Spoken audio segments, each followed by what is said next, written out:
നിർത്തി നിർത്തി വണ്ടി എടുക്കല്ലേ.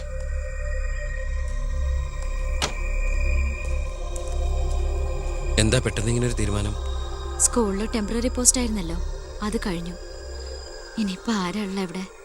ഞങ്ങൾ പോവാൻ നാട്ടിലേക്ക്. ഞാൻ ആ പഴയ പോസ്റ്റ് പെർമനന്റ് ആക്കി തന്നാലോ? വേണ്ട, എനിക്ക് പേടി എവിടെ ജീവിക്കാൻ.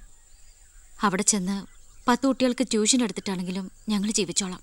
ഞാൻ അതല്ല ഉദ്ദേശിച്ചേ. അന്ന് ദേവികമ്മ ചോദിച്ച ചോദ്യങ്ങൾക്കൊന്നും എനിക്ക് മറുപടി പറയാൻ കഴിഞ്ഞില്ല. കാരണം പറയത്തക്ക പണിയൊന്നും ഉണ്ടായിരുന്നില്ലല്ലോ. ഇപ്പം എനിക്ക് ചെറിയൊരു ജോലിയുണ്ട്, ഇവിടുത്തെ ഹോം മിനിസ്റ്ററാ.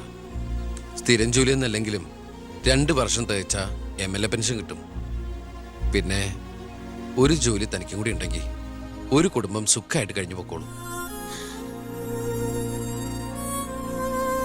എന്തൊന്നും മിണ്ടാത്ത രണ്ടുപേരും. മന്ത്രിയായെന്ന് കരുതി എൻ്റെ ഇഷ്ടങ്ങൾക്ക് മാറ്റമൊന്നും സംഭവിച്ചിട്ടില്ല കേട്ടോ. അമ്മേ, ഒരിക്കൽ കൂടി ഞാൻ ചോദിക്കുക, എനിക്ക് കല്യാണം കഴിച്ച് തന്നൂടെ ഇവിടെ?